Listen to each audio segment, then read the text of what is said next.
Hello and welcome back. Today I want to discuss the first law of thermodynamics. There's actually a few laws of thermodynamics, but the only ones we have to care about in this class is the first. There's just one law we have to care about, the first law of thermodynamics. So the first law of thermodynamics states that energy cannot be created or destroyed. And this is one of the absolute most fundamental facts that we know about the universe. There's a lot that's still under debate, a lot that we can talk about, but this is one of the fundamental facts that we know about the universe. Energy can't be created or destroyed. It can only be transferred from one thing to another. So, the way we state this as an equation is that the change in energy of the whole universe has to add up to zero. It can't change. A system can change, a surroundings can change, but they have to change in such a way that they add up to zero. So if the system goes up, the surroundings have to go down, and vice versa. If the surroundings go down, the system has to go up so that they add up to zero. All right, I'm going to pause the video right now because I've been avoiding or not getting to one of my absolute favorite quotes in the whole of this course, or in the whole of chemistry. And it's about thermodynamics. So it comes from a German physicist named Arnold Sommerfeld, who is a brilliant, brilliant physicist. He says, thermodynamics is a funny subject. The first time you go through it, you don't understand it at all. The second time you go through it, you think you understand it, except for one or two small points. Third time you go through it, you know you don't understand it, but by that time you're so used to it, it doesn't bother you anymore. I really love this quote because I think it's the way I feel about chemistry and science in general, and it may be the way you're feeling right now because we've just gotten to this sort of new topic in chemistry that's multifaceted and really hard to crunch and get your head around. So what he's saying is that when you first go through it, you really, really, really tend to struggle with the material. And then after that, if you dig through it and go through it again and again and again, you'll start to get to where you think you're really grasping it. You're doing really, really well with it. And I got to that point in my education where I thought, man, I'm really good at chemistry. And then when I went back to teach it and I studied it again, I realized, man, I really don't know a lot. But it's so fun learning more and more and more and more that I actually really fell in love with science at that point. When you realize that you'll never understand all of it, you'll never be perfect, but there's always more to learn. And I think that's sort of what he's expressing here. So I always like to share that with my students. If you're in this first stage of your exploration of science where you're not understanding it, you're in the company of brilliant men and women. We all go through that phase where at very first time you can't understand it all. It doesn't make perfect sense because you don't know it all. Some of this stuff just doesn't work with our brains the very first time we see it. Stick with it. You'll get to where you really feel like you grasp it at all, and eventually you'll get to where you know that you'll never know it all. But it's so fun learning more and more and more and more that it just sticks and you'll keep studying it for the rest of your life, I hope. Okay, so thanks for letting me share that. Let's get back to the first law of thermodynamics. So the first law of thermodynamics states that the total energy of the universe can't change. If the energy of the system changes, then the surroundings have to change opposite to that. If the energy of the surroundings change, then the system has to change opposite of that. And in chemistry, we like to make one step beyond this. Imagine that if no work is done, if the volume doesn't change, if the pressure remains constant, so no work is being done, then we could restate this equation as Q system plus Q surroundings equals 0. So whatever the system's heat is absorbed or released, whatever the surroundings heat is absorbed or released has to add up to 0 because no work is being done and the total energy of the universe can't change. So it has to be heat being transferred between one thing and another. And you could break this out. You could break the surroundings into multiple things. The surroundings could be the air, it could be the bench, it could be that. You can make this multiple terms, but ultimately all the heats have to add up to 0. So this allows us to solve lots of problems, and this problem here is a good example of that. This problem says that a 2.8 gram lead weight initially at 10.3 degrees Celsius is submerged in 7.55 grams of water at 52.3 degrees Celsius in an insulated container. What is the final temperature of both of the substances at thermal equilibrium? So let's sort of draw a picture for what we're talking about here, and I'm just going to move this up so that we have some room. All right, so we usually actually do this in a pair of styrofoam cups. It sounds silly, but it works pretty well in the laboratory. We take 2 styrofoam cups and we just set them inside each other, and we build a little bit of a lid here, and we stick a thermometer down into the mixture like this. It actually works pretty easily, and it insulates the container pretty well. Then it says that we have a lead weight and water.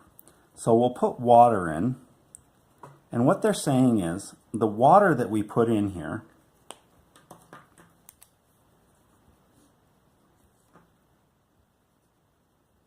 the water itself that we put in, we measure the temperature of that first at 52.3 degrees Celsius.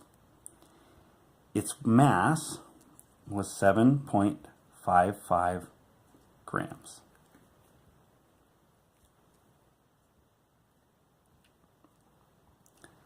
So that's its initial temperature, that's its mass.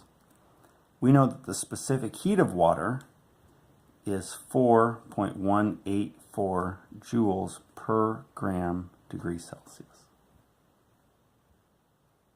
And you can look that up on tables. That would be supplied to you if you need it.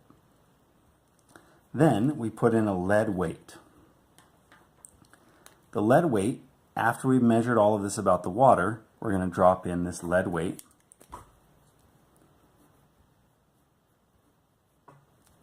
That lead weight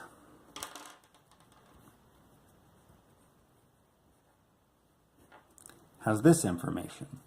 It's 2.85 grams,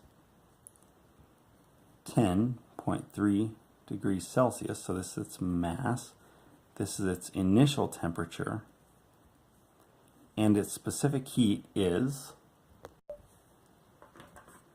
0.128 joules per gram degrees Celsius.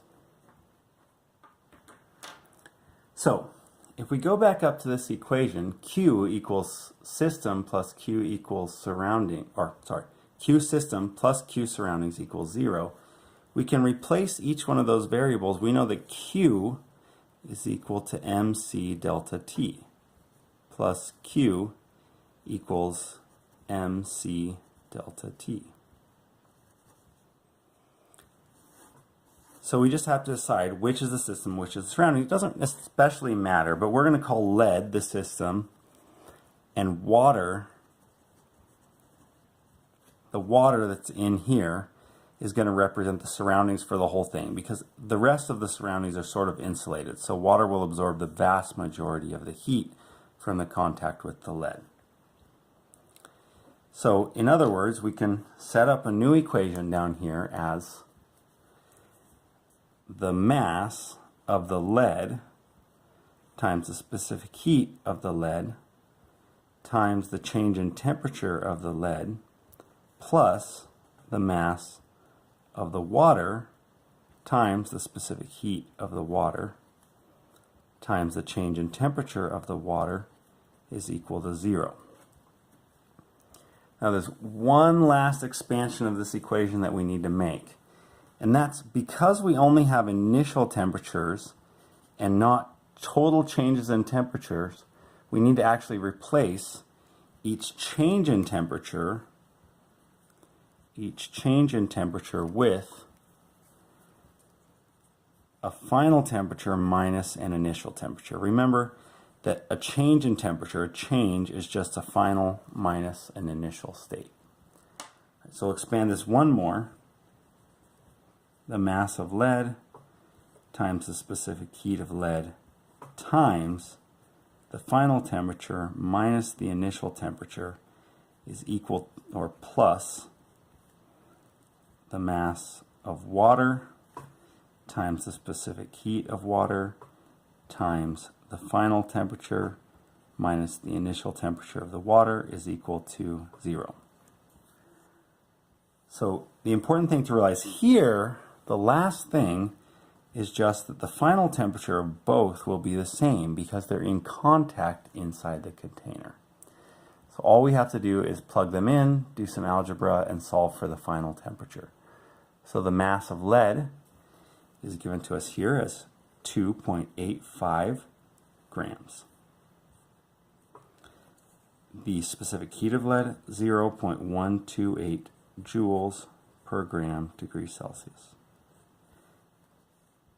T final is what we're solving for, minus the initial temperature is 10.3 degrees Celsius, plus the mass of water is 7.55 grams, times the specific heat is 4.184 joules per gram degrees Celsius, times the final temperature of water minus the initial temperature, 52.3 degrees Celsius, is all equal to 0. So you can just do some algebra, multiply these two together, multiply them by the final temperature, multiply them by initial temperature, then multiply these together, times the final, times the initial, and then combine like terms, move them over, isolate final temperature, and you'll get that the final temperature is equal to 51.8 degrees Celsius.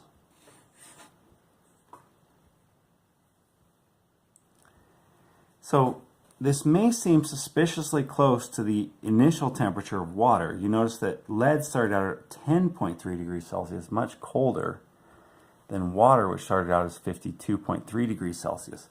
But remember that term, the specific heat capacity? Look at this. Water can absorb so much more heat per change in temperature than lead can. So we expect lead can't absorb very much heat per change in temperature. So we expect lead's temperature to change drastically more for the amount of heat than water's temperature too. So we expect the end to be much, much, much closer to water's initial temperature than to lead's. That's actually one of the very unique and interesting properties of water, that it can absorb a massive amount of heat before changing temperature so much. Much more than can lead or any metal. Alright, thanks for watching. This has been our video on the first law of thermodynamics and applications in chemistry.